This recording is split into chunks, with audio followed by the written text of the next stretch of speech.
الحمد لله رب العالمين والصلاة والسلام على أشرف المرسلين وعلى آله وأصحابه أجمعين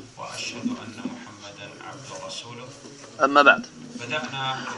On a commencé grâce à Allah à étudier le texte des trois fondements ainsi que ses preuves de l'imam réformateur Mohammed ibn Abdul Wahhab, qu'Allah lui fasse miséricorde. Nous avons cité différentes questions avant l'étude du livre. Pourquoi étudions-nous l'unicité d'Allah? Pourquoi avons-nous choisi d'étudier ce livre béni, le conseil des savants? Quels sont les trois fondements? Brièvement, ce sont les questions de la tombe. Quel est l'intérêt, quel est le fruit que l'on cueille après avoir étudié ce texte-là? C'est de connaître la réponse aux questions qui seront posées dans la tombe, Inch'Allah.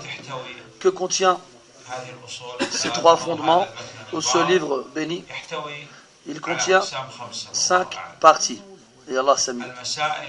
Les 4 points évoqués dans la première partie, qui sont réunis dans la sourate du temps, Al-Asr, la science, la pratique, l'application à cela et la patience. La seconde partie qui contient 3 points qui ne sont pas les 3 fondements. Les 3 points, la première qui consiste à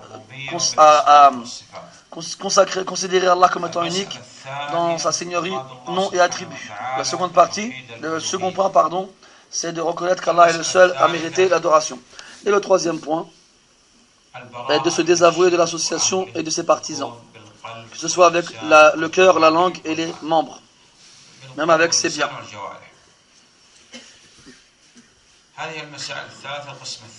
Ça, c'est la troisième partie, les 3 points de la deuxième partie. Et dans la troisième partie, on a vu pourquoi étudions-nous l'unicité d'Allah et la raison, l'objectif pour lequel Allah nous a créés.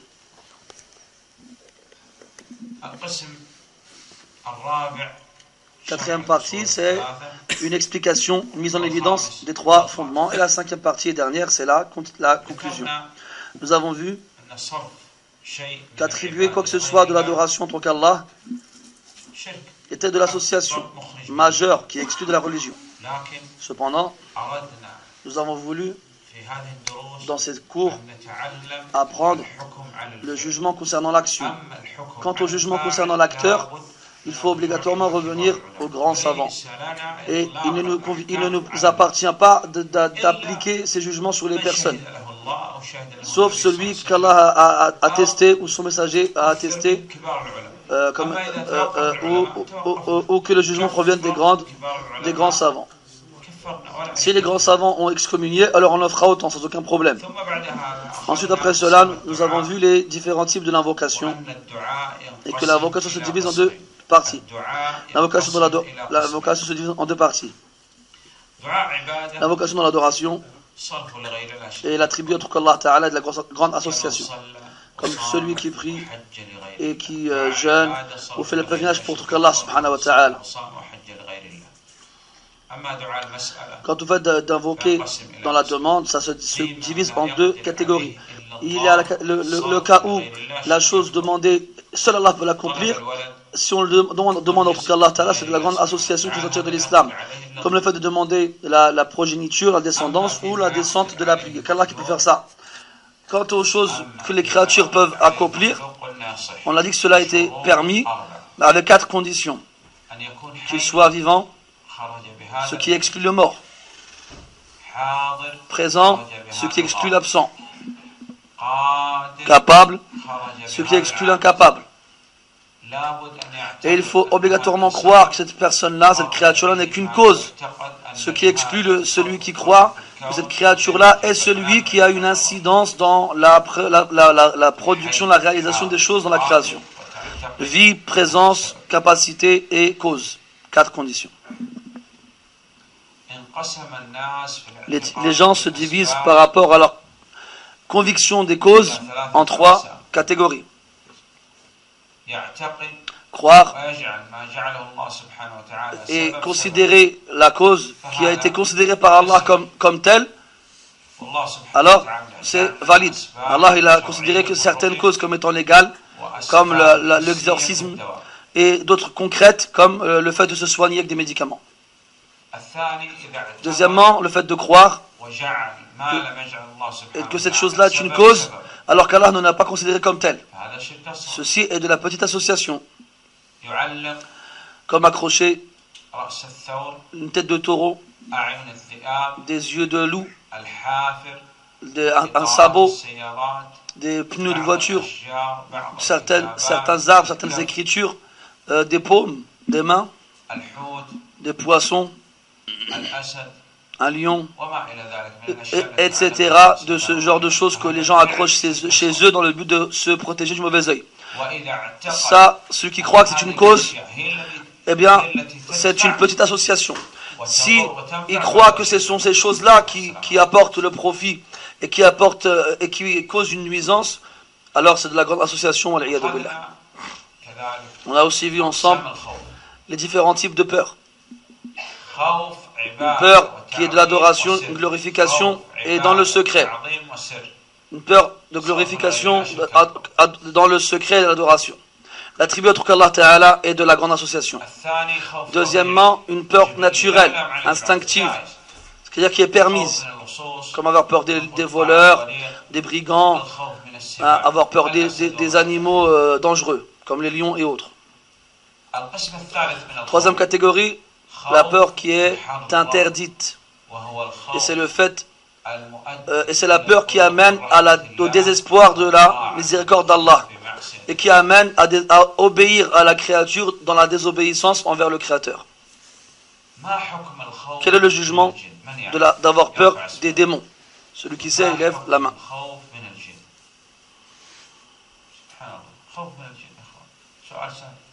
C'est une question simple.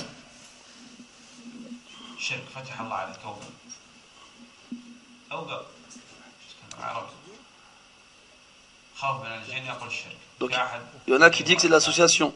Est-ce que quelqu'un a une autre réponse?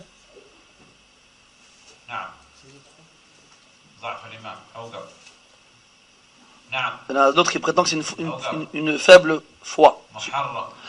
Un troisième, il dit c'est interdit. Les savants ont divergé.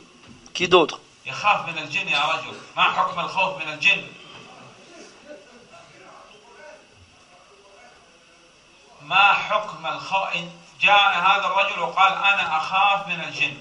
Si quelqu'un vient dire moi j'ai peur des démons, est-ce que c'est permis, interdit, de l'association, une faiblesse de foi?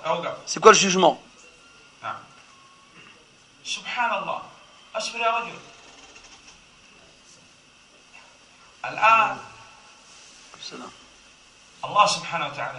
Allah Ta'ala dit, lorsqu'il a vu se secouer comme si c'était un démon, il est parti en courant sans se retourner. C'est une peur ou non? C'est une peur. C'est une peur de quel type? Une peur naturelle. Donc si quelqu'un a peur des djinns, on lui dit, qu'est-ce que tu fais quand tu as peur? Il dit, je fais les invocations légiférées contre les démons et j'évite de dormir tout seul. Il dit, ah, pas de problème, c'est une peur naturelle. Si quelqu'un dit j'ai peur des démons, et on lui dit qu'est-ce que tu fais? Il dit ben je vais sacrifier une bête pour qu'il me laisse tranquille. On dirait ça c'est interdit et de la grande association.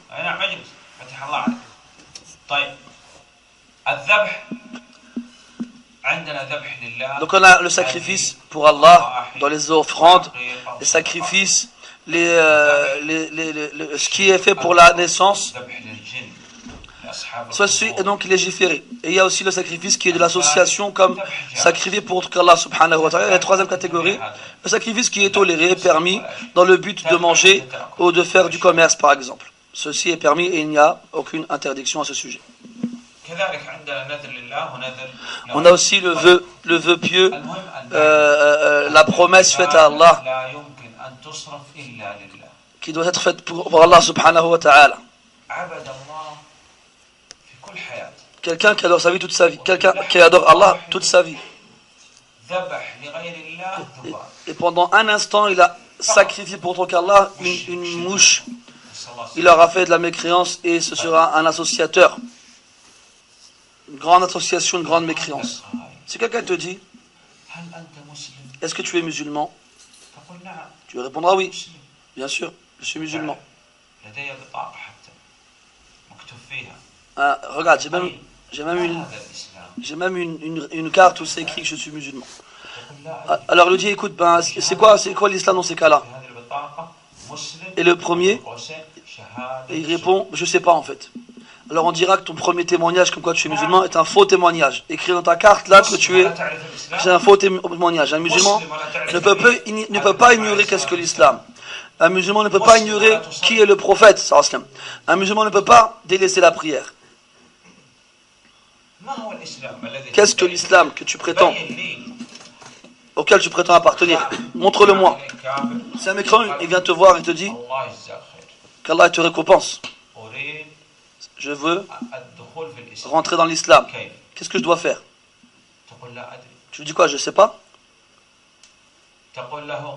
Tu vas lui dire, dis, je témoigne que nul n'est digne d'être adoré en dehors d'Allah et que Mohammed est son messager et esclave. Et si tu dis, qu'est-ce que ça veut dire? Tu lui dis, je ne sais pas. Si ce que va à l'islam, tu veux dire quoi? Tu veux dire, tu dois obligatoirement t'acquitter de la prière obligatoire 5 fois par jour avec les musulmans à la mosquée.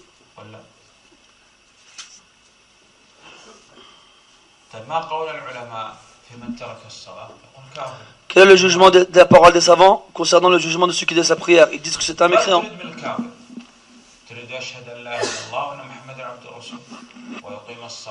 Qu'est-ce qu'on demande aux mécréants? Qu'il fasse les 2 attestations de foi, qu'il fasse la prière, qu'il jeûne, qu'il s'acquitte de l'aumône et qu'il fasse le pèlerinage si on est capable. Si nous, on n'apprend pas l'islam, qui va apprendre l'islam? Qu'est-ce que l'islam? Le savant, le prophète, l'auteur, il a dit qu'Allah fasse miséricorde, c'est le fait de se soumettre complètement à Allah par le monothéisme. Que tu reconnaisses qu'Allah est le seul dans la seigneurie, la création, le royaume, la royauté et la régence de toutes choses dans la création. Le fait de se laisser conduire, d'obéir, de dire on a entendu, on a obéi. Et le fait de se désavouer de l'association et de ses partisans. C'est ça l'islam. Et celle-ci à 3 degrés. L'islam a 3 degrés.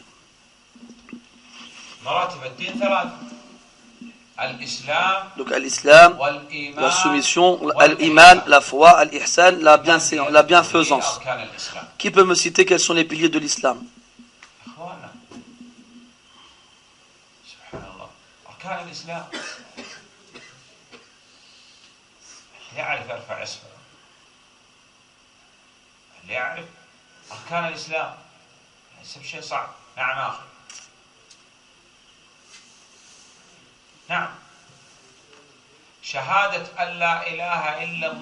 Donc l'attestation de foi, reconnaître et attester qu'Allah est le seul à mériter l'adoration et que tout ce qui est adoré en dehors de lui ne le mérite pas.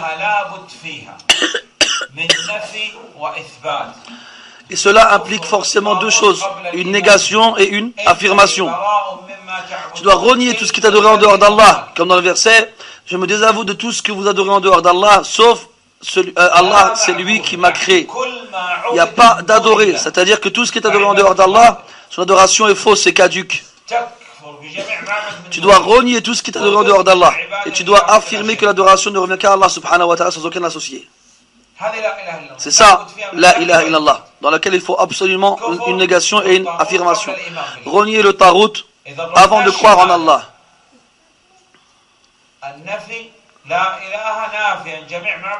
Donc une négation qui englobe tout ce qui est en dehors, tout ce qui est adoré en dehors d'Allah subhanahu wa ta'ala. Et une affirmation qui affirme que le seul à mériter l'adoration est Allah, sans aucun associé. Et reconnaître que Mohammed est son messager et son esclave, qui implique et qui contient l'obéissance dans tout ce qu'il leur donne, lui obéir dans tout ce qu'il leur donne, et croire au prophète dans tout ce qu'il donne comme information, et s'éloigner, c'est-à-dire mettre ce que le prophète interdit d'un côté et se mettre de le côté opposé, et de ne pas adorer Allah Ta'ala autrement que la façon dont il a légiféré. Et ça, c'est une réplique aux innovateurs. On n'invente rien dans l'islam d'Allah, dans la religion d'Allah. Lui obéir dans ce qu'il a ordonné, délaisser ce qu'il a interdit, croire dans tout ce qu'il donne comme information et adorer Allah comme il a légiféré. L'accomplissement des 5 prières obligatoires quotidiennes et l'accomplir en groupe avec les musulmans dans la mosquée pour les hommes pubères. Celui qui la délaisse a mécru. Et les savants mettent en garde contre le fait de délaisser la prière. Délaisser la prière complètement, c'est un mécréant d'une grande mécréance. La différence qu'il y a entre nous et eux, c'est la prière. Est-ce qu'un mécréant peut se marier avec une musulmane? Non, ce n'est pas possible. Lorsque le mécréant y meurt, on ne le lave pas, on ne lui met pas le linceul, on ne prie pas sur lui et on ne l'enterre pas avec les musulmans. On l'enterre avec les mécréants. Donc tu dois faire peur aux gens qui délaissent la prière avec ce genre d'informations. Faire peur d'Allah. Est-ce que tu veux rester avec ta femme? Est-ce que tu veux rester avec ta femme, avoir des rapports avec elle alors qu'elle t'est interdite? Tu veux mourir et ne pas être lavé et qu'on ne prie pas sur toi et pas être enterré dans le cimetière des musulmans? Si tu te dis non, alors tu lui diras prie à ce moment-là. La prière, il n'y a que du bien en elle. Pourquoi tu disais que son bonheur ultime était dans l'accomplissement de la prière. Troisièmement, l'acquittement de l'aumône. Quatrièmement, le jeûne du mois du Ramadan et l'accomplissement du pèlerinage à la maison sacrée d'Allah Ta'ala pour celui qui en est capable. Qui peut me citer les piliers de la foi?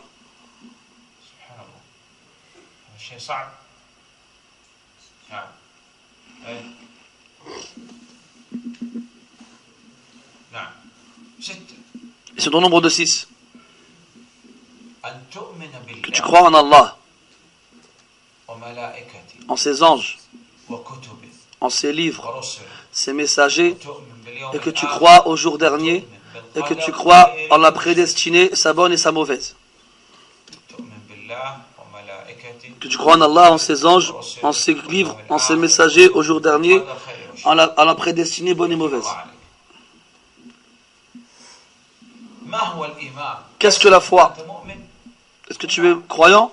Si quelqu'un te demande si tu es croyant, tu lui réponds oui. Tu te dis c'est quoi cette foi qu'Allah t'a rendue obligatoire? Il dit je sais pas. On dirait alors c'est un faux témoignage que tu as fait. Il y a 5 piliers dans la définition de la foi chez les gens de la sunna et du groupe. C'est une parole avec la langue et une conviction dans le cœur et une action avec les membres.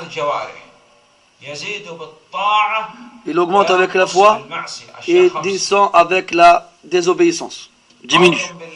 Il parle avec la langue, une croyance avec le cœur, une action avec les membres. Il augmente avec l'obéissance et diminue avec la désobéissance. C'est ça la définition de la foi chez les gens de la sunna et du groupe. S'il manque un de ces composants, ce n'est pas la foi chez les gens de la sunna et du groupe.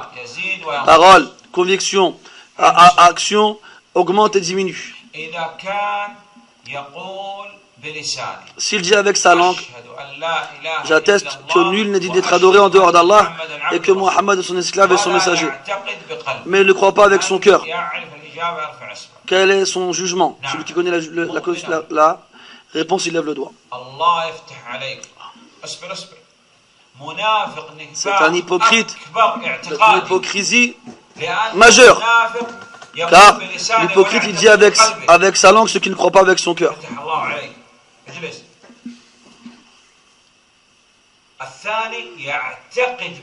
Deuxièmement, quelqu'un qui croit avec son cœur. On trouve quelqu'un qui croit dans son cœur que nul ne mérite l'adoration en dehors d'Allah et que Muhammad est son esclave et messager. Mais il ne le dit pas avec sa langue. Quel est son jugement? Il est convaincu que nul ne mérite l'adoration en dehors d'Allah et que Muhammad est son esclave et messager. Mais il ne le dit pas avec sa langue. Il le croit avec son cœur mais pas avec sa langue.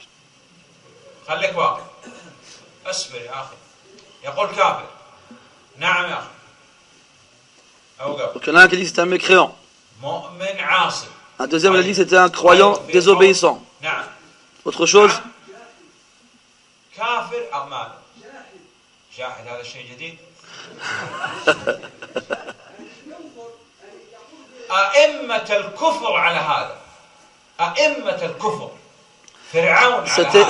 Cet individu-là, il est comme les plus grosses têtes de la mécréance. C'est des gens qui ont, comme Pharaon, reconnu avec leur cœur, mais refusé avec leur langue. Pharaon, Iblis, Al-Namrud, parce qu'ils croient avec leur cœur, mais ne veulent pas le dire clairement avec sa langue. Qu'est-ce qui l'empêche de le dire avec sa langue? Si ce n'est le fait que ce soit une des plus grandes têtes et des plus grosses têtes de la mécréance. Pharaon, Namrud, Iblis, Abu Talib, qu'il était convaincu que c'était la vérité, mais il n'a jamais dit avec sa langue. La foi, c'est 5 choses. Une parole, une conviction, une action, et ça augmente et ça diminue. S'il en manque une, ce n'est plus bon. Que tu crois en Allah. Si quelqu'un te dit, comment je peux croire en Allah? On lui répond que tu dois croire en la seigneurie, dans l'unicité de la seigneurie, et dans l'unicité de l'adoration, l'unicité des noms et des attributs, et que tu crois en l'existence d'Allah, car il existe des gens qui ne croient pas en l'existence d'Allah à la base. Si on te demande quelle est la preuve de l'existence d'Allah, on dit des nombreuses. De façon générale, 4, qui sont acceptées par 4 choses. La raison, les sens humains, l'instinct naturel et la législation divine. Il est impossible que quelqu'un doué de raison regarde cette organisation harmonieuse dans la création sans qu'il ne reconnaisse que cette création a un créateur unique qui régit toutes choses. Ont-ils été créés à partir de rien, ou bien est-ce que ce sont eux les créateurs, comme c'est stipulé dans le Coran? Deuxièmement, les sens de l'humain. Quand tu lèves tes mains vers le ciel et que tu es touché par un mal et que tu invoques ton Seigneur et que la dissipation de tes malheurs arrive, ça c'est une preuve concrète qui prouve l'existence de Allah subhanahu wa ta'ala. Comme les 3 personnes qui se sont retrouvées coincées dans une grotte par un gros rocher, chacun d'entre eux s'est mis à invoquer Allah ta'ala avec l'action qu'il a faite, et petit à petit la pierre s'est enlevée de l'issue, ils ont pu sortir alors. Et troisièmement, l'instinct naturel. Dans le hadith, il n'y a pas quelqu'un qui naît sans qu'il ne naisse sur l'instinct naturel.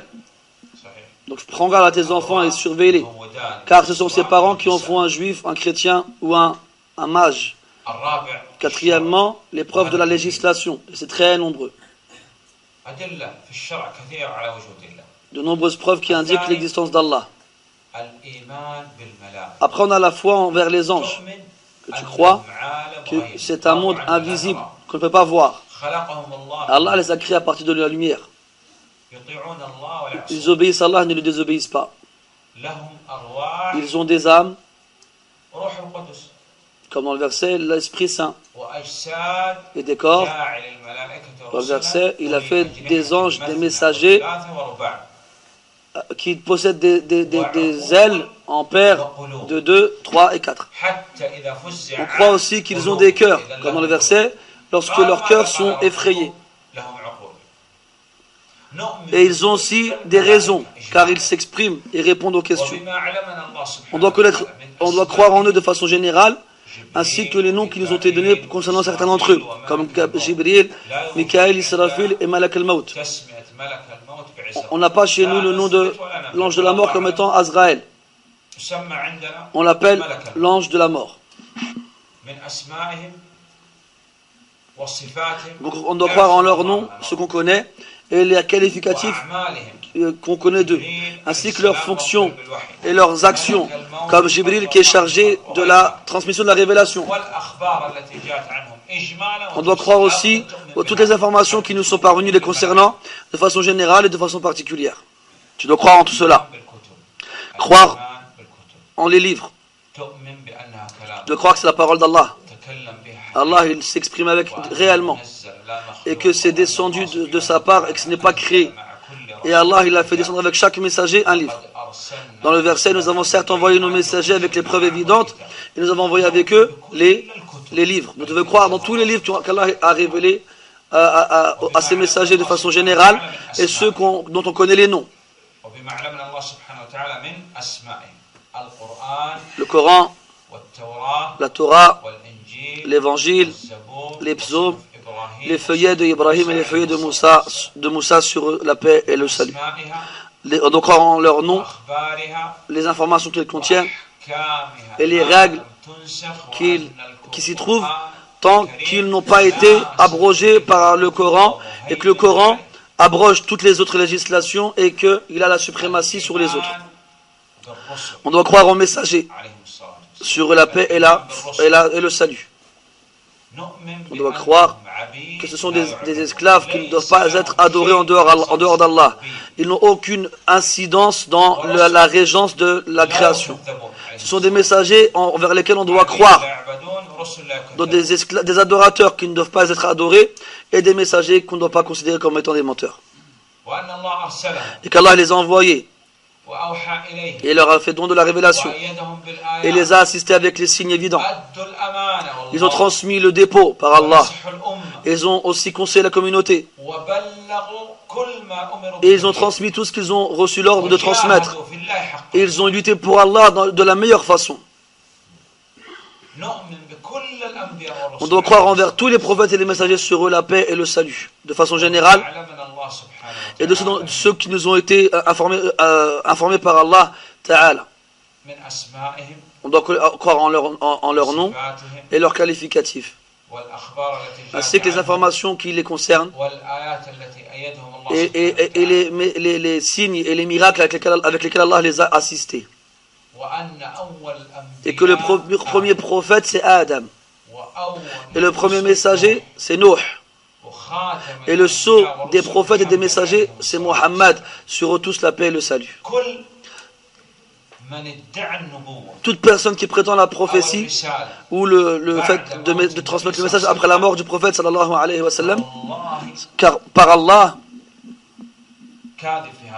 c'est un menteur dans cette prétention et c'est un mécréant d'une grande mécréance, et toute personne qui croit en lui est aussi un mécréant.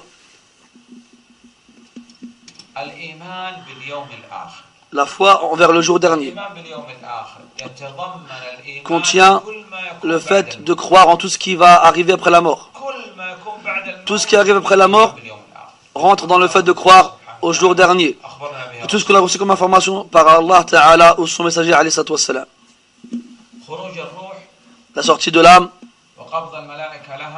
le recueil, l'accueil des anges de cette âme-là, l'élévation de l'âme dans le ciel, que les portes du ciel s'ouvrent à elle ou se ferment, le retour de l'âme vers le corps, le fait que le défunt entende le bruit des pas de ceux qui l'ont enterré, qui le quittent, les questions des anges sur les trois fondements dans la tombe, le châtiment de la tombe, les délices de la tombe, la résurrection après la mort, le jour de la résurrection, le bassin du prophète alayhi salatu wassalam, le paradis, l'enfer, tout ce qui a lieu après la mort rentre dans le fait de croire au jour dernier. Le sixième pilier des piliers de la foi dans la prédestinée et le décret. Tu dois obligatoirement croire en la prédestinée et le décret. Comment? Les savants ont dit qu'Allah leur fasse miséricorde, que les degrés de la foi dans le décret et la prédestinée sont au nombre de 4. Que tu crois qu'Allah Ta'ala sait toutes choses et que rien ne lui est caché sur terre et dans les cieux. Toutes choses, Allah Ta'ala le sait avant même qu'il n'ait lieu. Même les choses qui n'ont pas lieu, Allah Ta'ala le sait comment il aurait lieu s'il avait eu lieu.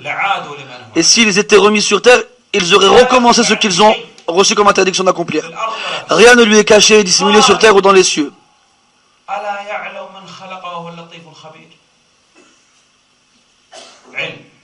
Donc, premièrement, la science. Que tu crois qu'Allah Ta'ala sait toutes choses. Deuxièmement, l'écriture. Allah a ordonné à la plume d'écrire la destinée de toutes choses jusqu'à ce que l'heure dernière se dresse. Toute chose est écrite. Donc à ce moment-là, à quoi ça sert d'œuvrer? Le prophète a dit, sallallahu alayhi wa sallam, œuvrer, car chaque personne se verra faciliter la voie pour laquelle elle a été créée. Quant à celui qui a donné et s'est préservé et a cru en la bonne promesse, on regarde les causes qu'il a accomplies. Celui qui agit ainsi, Allah ne le gâchera pas. Et l'autre, vous le connaissez.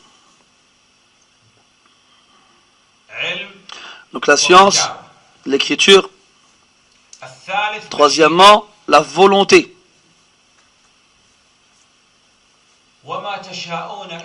Vous ne voudrez que si Allah le veut, le Seigneur de l'univers. Il n'est pas possible qu'une chose arrive dans le royaume d'Allah sans qu'Allah ne l'ait voulu auparavant. Est-ce que la créature a une volonté et un désir? Oui, mais celles-ci sont sous celle d'Allah subhanahu wa ta'ala. Ce qu'Allah ta'ala a voulu existera, et ce qu'Allah ne veut pas, il n'existera jamais, même si toutes les créatures se réunissent afin qu'il existe.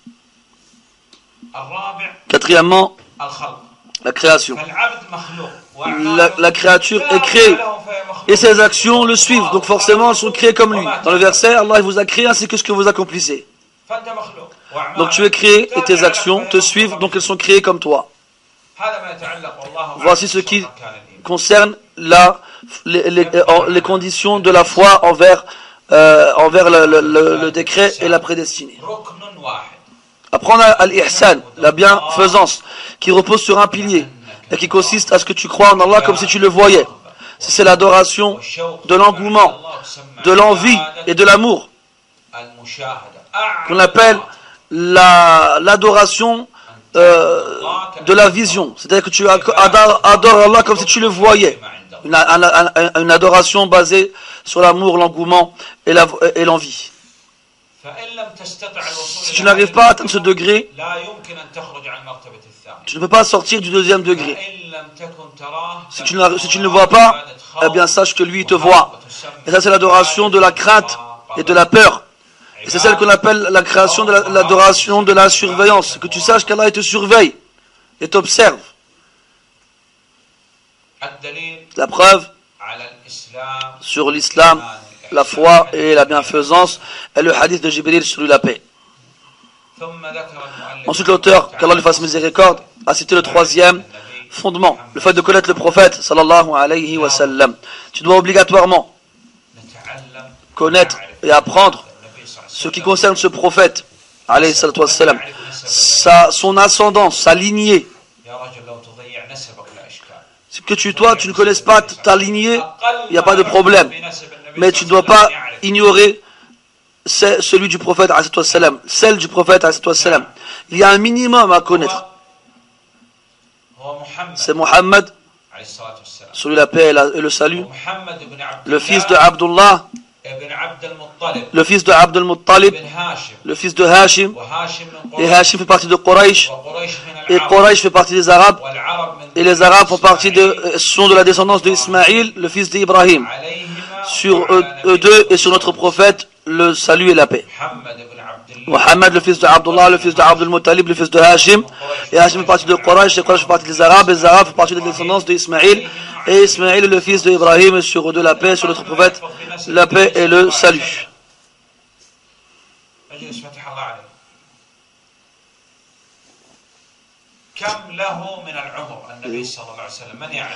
Quel âge avait-il tout ce mourant? Celui qui sait, il lève son doigt. Pardon.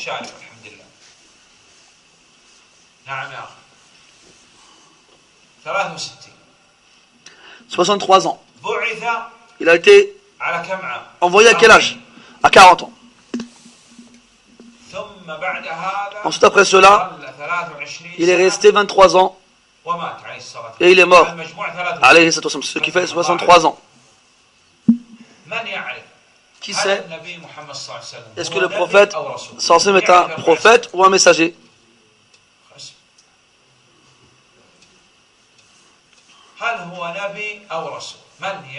C'est un prophète ou un messager? Celui qui sait, il lève la main. Prophète et messager. Prophète et messager, celui la paix et le salut. Qu'est-ce qui a été descendu en premier sur le prophète alayhi salatu wassalam? En tant que prophète, c'est Iqra bismi rabbika alladhi khalaq, lis au nom de ton Seigneur qui a créé. Et la première chose qui est descendue sur lui en tant que messager, c'est ô toi le recouvert d'un manteau. Ya ayyuhal muddathir. À qui le prophète a-t-il été envoyé? À Quraysh, aux Arabes, aux Perses ou à qui? Aux deux communautés qui ont porté le fardeau, qui ont été chargés d'adorer Allah, les êtres humains et les démons. Qu'est-ce que cela veut dire? Qu'est-ce que veut dire le fait que le prophète sallallahu alayhi wa sallam a été envoyé à tout le monde, aux deux communautés, les êtres humains et les démons? Le prophète auparavant est envoyé à son peuple seulement, et le prophète Mohammed sallallahu alayhi wa sallam est envoyé à toute l'humanité. Qu'est-ce que ça veut dire? Cela signifie que toute personne qui reçoit l'appel du prophète sallallahu alayhi wa sallam et qui ne croit pas en lui, c'est un grand mécréant, quel que soit son rang, même si c'est sur la même voie que celle sur laquelle était Moussa ou Isa ou autre. Le prophète il a juré alayhi salatu wassalam, et il ne jure que pour confirmer cette chose, et c'est celui qui est véridique sans avoir besoin de jurer. Il a dit que par celui qui a mon âme dans sa main, il n'y a pas un chrétien ou un juif qui entend parler de moi et qui ne croit pas en moi par la suite sans qu'il fasse partie des gens de l'enfer. Donc le prophète a été envoyé à toute l'humanité, aux deux communautés, les êtres humains et les démons. Personne n'a le droit de se détourner de la législation du prophète sallallahu alayhi wa sallam, sinon c'est un mécréant, quel que soit son rang, quel qu'il soit. À quoi le prophète a appelé? Quel est son appel? Celui qui sait, lève son doigt. Le prophète sallallahu alayhi wa sallam, il appelle à quoi? À quoi le prophète a-t-il appelé?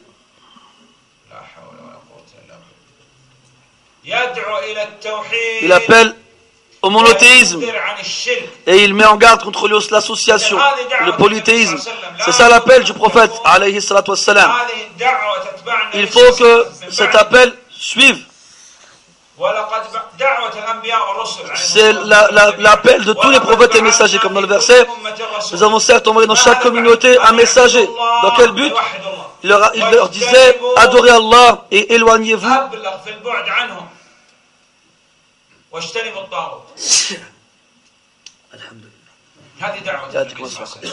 et mettez-vous à l'opposé du tarot, tout ce qui est adoré en dehors d'Allah. C'est ça l'appel du prophète. Est-ce qu'il est mort, le prophète? Oui ou non? Avec la preuve. Il est mort ou non? Personne ne le sait. Oui, il est mort. Car c'est un être humain. Et il lui arrive ce qui arrive aux êtres humains. Certes, tu vas mourir et eux aussi ils mourront dans le Coran. Est-ce que le prophète sallallahu alayhi wa sallam a transmis tout ce qui lui a été ordonné de transmettre, ou bien est-ce qu'il reste une chose que le prophète n'a pas transmise? Dans le verset, le jour où j'ai parachevé pour vous votre religion et je vous ai comblé de mes bienfaits et j'ai agréé pour vous l'islam comme religion. Cette religion elle est complète. Qu'est-ce que cela signifie? Cela signifie que quiconque vient et prétend que le prophète est venu le voir en rêve et lui a dit oh un tel, prie devant les gens al-Maghrib avec 5 unités de prière et transmets-leur mon salut dans la mosquée de Omar ibn Khattab dans la ville de Grenoble. On nous dira par Allah, tu as menti. Tu as menti. Celui qui prétend, qui a vu le prophète en rêve et qui lui dit de faire la prière de Maghreb différemment, cela signifierait que le prophète a laissé une chose et ne l'a pas transmise à la communauté. Et celui qui prétend Qui a prétendu que la législation était prouvée par les rêves ou les histoires? La législation est prouvée et affirmée par le Coran et la tradition prophétique. Il n'y a pas de rêve, il n'y a pas de vision, il n'y a pas de choses de ce genre-là. Ça c'est, celui-là l'a vu Iblis.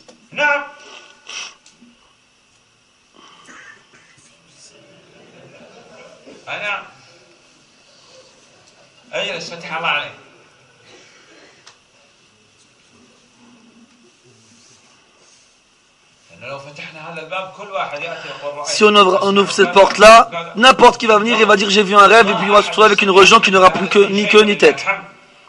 Cette religion elle est complète, il n'y a plus rien à rajouter. Ça c'est un bienfait de la part d'Allah et une miséricorde de sa part envers nous. Ka'b al-Ahbar il a dit à Omar, il y a un verset dans votre livre qui a été révélé. S'il était révélé sur nous les Juifs, on aurait fait du jour de sa révélation une fête. Omar a dit quel est ce verset? Il a dit le verset de Al-Maïda, le jour où j'ai parachevé votre religion et je vous ai bien fait combler de mes bienfaits et j'ai agréé l'islam pour vous comme religion.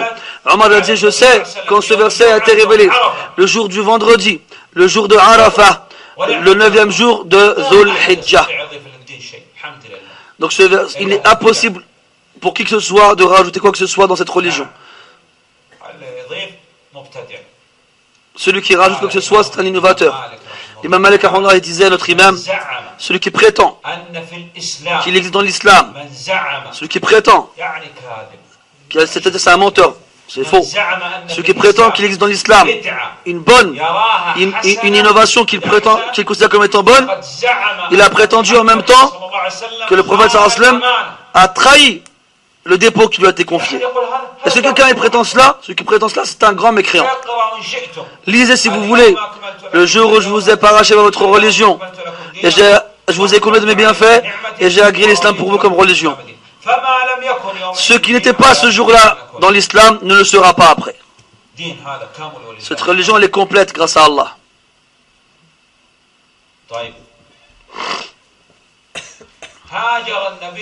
Le prophète sallallahu alayhi wa sallam, il a émigré.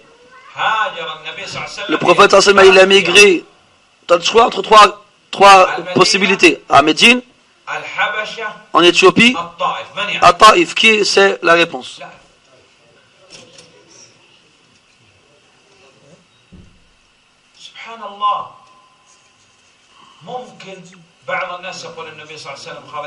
Quelqu'un il peut dire, se tromper légèrement en disant Taïf. Mais est-ce que quelqu'un peut dire l'Éthiopie? Voilà mes frères, ils ont voulu qu'on arrive à ce degré-là. Qu'un musulman ne sache rien de l'islam. Si ce n'est que lui, il est musulman, M-U-S-U-L-M-A-N. C'est tout.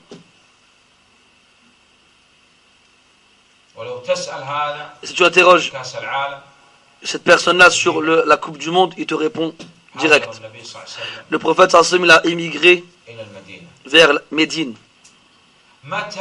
Quand et où les prières obligatoires ont été légiférées? Où et quand?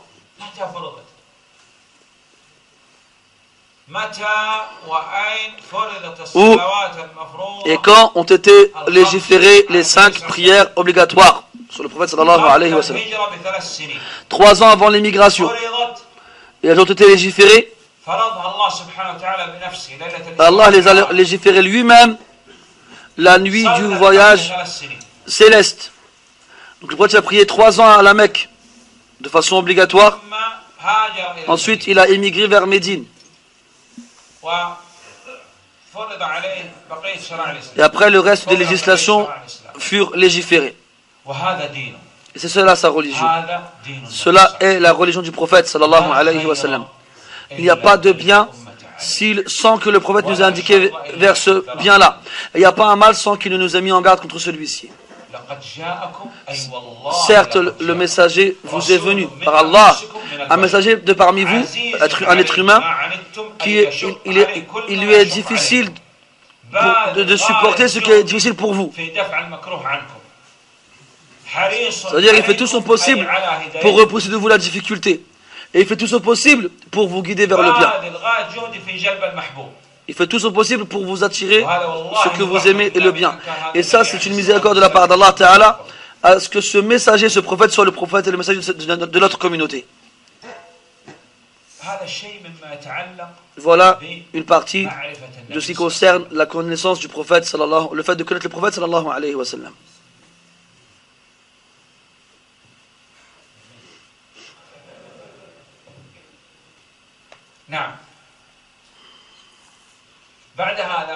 Ensuite,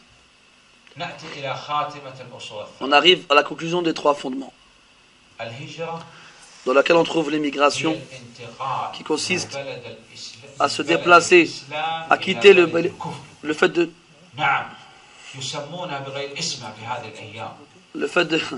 quitter le pays de l'islam vers le pays de la mécréance. C'est comme ça qu'il appelle aujourd'hui, il appelle émigration. Alors que le vrai sens, c'est l'inverse. Le fait de quitter le pays de mécréance vers le pays de l'islam. Et cette émigration subsistera jusqu'à l'heure dernière. Il y a eu l'émigration qui a eu lieu de la Mecque à Médine. Et celle-ci, elle est finie. Et en cela, on comprend que jamais plus la ville de la Mecque ne deviendra une terre de mécréance. Aussi, l'émigration consiste à émigrer tout ce qu'Allah a interdit. Tu émigres de l'action, de la personne qui l'accomplit, de l'endroit où c'est accompli et du moment où c'est accompli. Tu quittes tout ce qu'Allah a interdit. En tête de liste, l'association. Tu quittes la personne qui fait ces actions-là, les mécréants et les hypocrites. Des moments comme le jour de l'an, la Saint-Valentin, la fête de la mère, la fête des mères. Lui, il pense jamais à sa mère, alors il lui a consacré un jour pour se rappeler d'elle.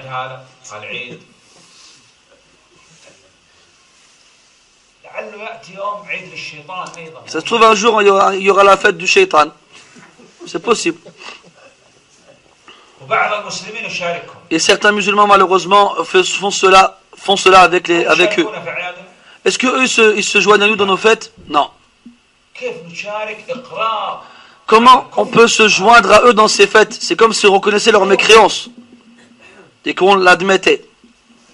Cela est interdit. Et il y a aussi quitter des endroits. Est-ce qu'il est possible que le musulman se joigne à ces gens-là dans les endroits où ils célèbrent leur fête, qu'ils s'assoient avec eux autour d'une table sur laquelle est bu de l'alcool? Le prophète l'a dit, sallallahu alayhi wa sallam, il a dit que celui qui croit en Allah joue au dernier, qu'il ne s'assoit pas autour d'une table sur laquelle on partage de l'alcool, du vin.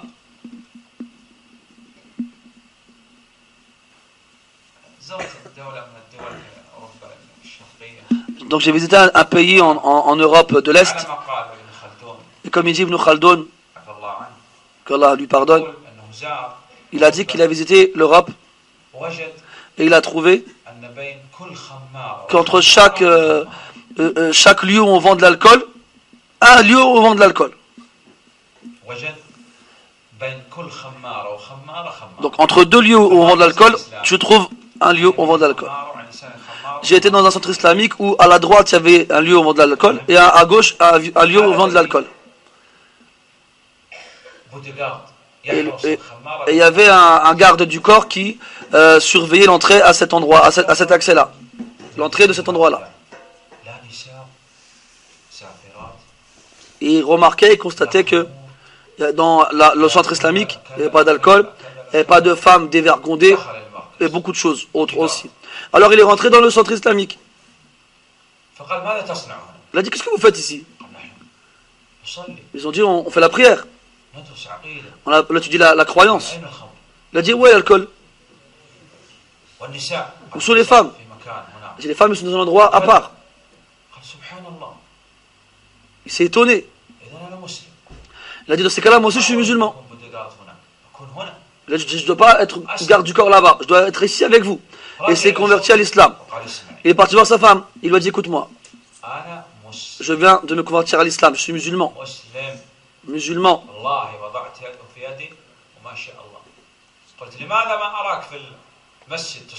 قال عليه الصلاة قال عليه الصلاة والسلام العهد الذي بينه وبينهم الصلاة فمن تركها فقد كفر يعرف ما شاء الله. Donc le prophète il lui a dit pourquoi il lui a mis sa main dans la sienne et il lui a dit pourquoi tu ne vas pas à la mosquée. Il lui a dit t'inquiète pas. Il a sorti le hadith qui cite la différence entre le musulman et le mécréant, c'est-à-dire la prière. Il a été voir sa femme et il lui a dit écoute je suis musulman maintenant.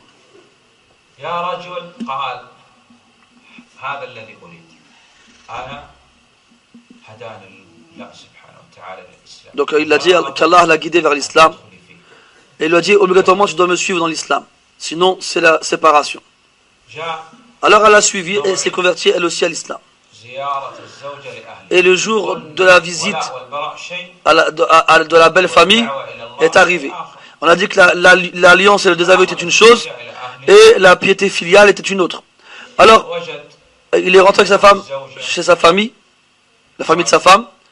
Il a trouvé donc le beau-père, les beaux-frères, les belles-sœurs, les épouses des beaux-frères, tous ensemble réunis, en train de manger du porc et boire de l'alcool. Et il ne s'est pas assis avec eux, il s'est éloigné d'eux. Alors le beau-père, il a dit à sa fille, pourquoi ton mari ne vient pas et ne s'assoit pas avec nous? Elle a dit, c'est un musulman. Elle a dit, c'est quoi l'islam? Elle lui a dit c'est l'islam, il atteste qu'Allah seul mérite l'adoration, ainsi de suite. Et le musulman ne boit pas de l'alcool et il ne mange pas de porc et ne s'assoit pas à une table où on boit de l'alcool. Et alors il s'est tenu, il a dit mais comment il vit celui-là alors? Il vit sans manger de porc ni boire d'alcool?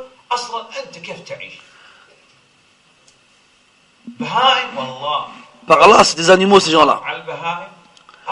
On a proposé de l'alcool aux animaux, ils ont refusé de boire. Si quelqu'un de normal et de sensé boit de l'alcool, non. Donc le beau-père a dit appelle-le. Il a dit quoi? Alors il s'est mis à l'insulter et à le critiquer, à lui parler mal. Et le garde du corps en question a dit écoute, moi je suis musulman et je ne veux pas de problème. Alors le beau-père a dit peut-être que tu frappes ma fille pardon. Il a dit moi je ne frappe personne. Je suis un garde du corps, mais l'islam il m'a éduqué. Et il s'est mis à lui expliquer c'est quoi l'islam. Et ceux qui étaient présents, ils ont dit laisse-le partir, qu'il fasse ce qu'il veut. Et il y en a, il s'est mis à mettre en garde contre l'islam. Et il y en a un autre qui l'insulte. Et lui, le frère, il a expliqué. Qu'est-ce que le beau-père, il s'est dit? Il a dit, comment on va pour devenir musulman? Il a dit, tu dois dire, Ashhadu an la ilaha illallah, wa ashhadu anna Muhammadan abduhu wa rasuluh. Il a dit, non, je ne peux pas dire ça moi. D'un coup comme ça. Dis-moi mot par mot. Fais-le-moi répéter. Ashhadu an la, et jusqu'à la fin. Après, il a dit, maintenant laisse-moi le dire tout seul. Après il l'a dit tout seul entièrement. Alors les gens se sont énervés et mis en colère. Ils se sont mis à crier parce qu'ils savent que maintenant le beau-père s'il arrête de manger du porc et de l'alcool, il n'y aura plus de porc et d'alcool chez eux. Et après cela, il y a à peine quelques minutes qui sont passées et le beau-père il est mort. Mes frères, tu es un musulman et tu connais rien de la religion d'Allah. Et tu sais qu'après qu'on rentre dans l'islam, il y a des gens qui rentrent dans l'islam et qui sont meilleurs que ceux qui sont nés et qui ont grandi dans l'islam. Qu'est-ce que le tarout? Le tarout, c'est celui dont les limites ont été dépassées dans celui qui est suivi, adoré ou obéi. Donc il y a des limites qui ont été dépassés dans ces trois choses-là, dans ceux qui donnent des ordres et leur obéissent dans ce qu'Allah il interdit, que ce soit les gouverneurs ou les savants. Il n'y a pas d'obéissance envers une créature qui amène des obéissances vers le Créateur.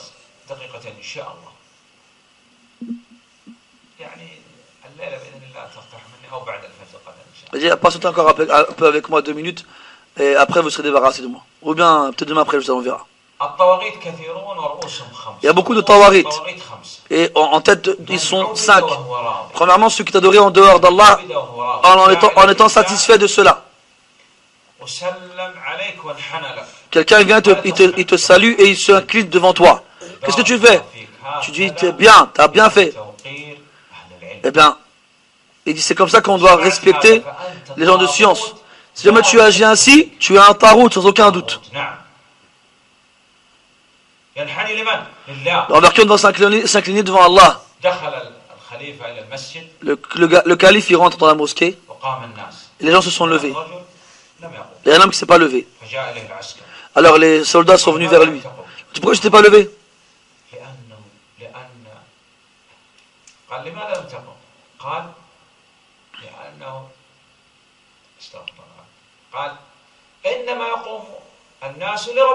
Il a dit, les gens ne se lèvent que pour le Seigneur des mondes. Je ne me lève que pour Allah. Et vous, vous vous levez pour qui, vous? Donc le premier, c'est celui qui t'adorait en étant satisfait de cela. Si quelqu'un te dit ce qu'Allah a voulu et toi, qu'est-ce que tu lui dis? Tu veux dire, est-ce que tu m'as considéré comme étant l'équivalent d'Allah? Comme le prophète a dit, sallallahu alayhi wa sallam. Dis ce qu'Allah a voulu seulement. Deuxième, celui qui appelle les gens à l'adorer, comme Pharaon.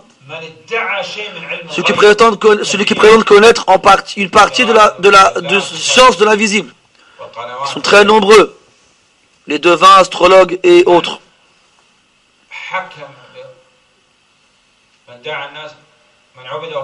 Iblis.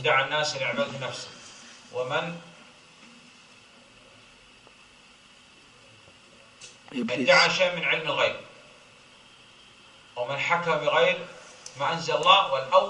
Iblis. Alors, on n'a pas dit, le premier c'est Iblis, la tête des Tawarit. On a en dernière partie celui qui juge avec autre que ce qu'Allah a révélé. Ceux qui croient que la loi d'Allah n'est plus bonne, c'est un grand mécréant. Celui qui va le faire, en étant convaincu que la loi d'Allah est meilleure que la sienne, mais il le fait parce qu'il a suivi ses passions, eh bien, ça, c'est de la mécréance mineure. Et c'est aux savants de l'excommunier s'ils voient que c'est le cas, que ça nécessite.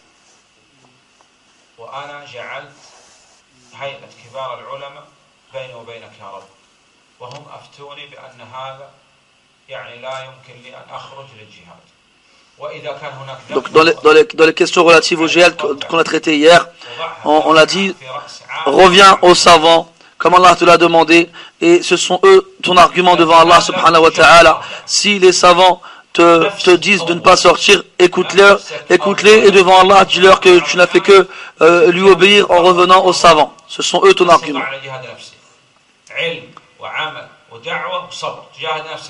Donc tu dois, dans le djihad, commencer par toi-même. Comment? En apprenant, en mettant en pratique, en appelant les gens à cela et en patientant.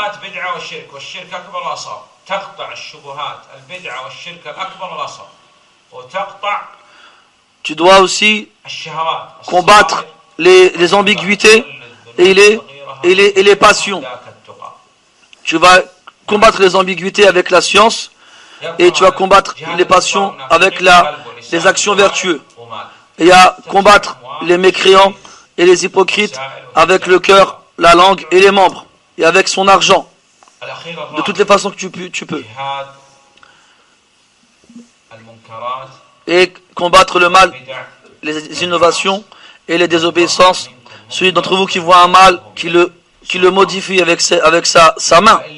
Celui qui a l'autorité, s'il ne peut pas avec sa langue. Ceux qui ont la science. Celui qui ne peut pas, alors ce sera avec son cœur. Et ça c'est le minimum. Et Allah Ta'ala il sait mieux. Wa sallallahu ala nabina Muhammad wa ala alihi wa ashabihi wa sallam.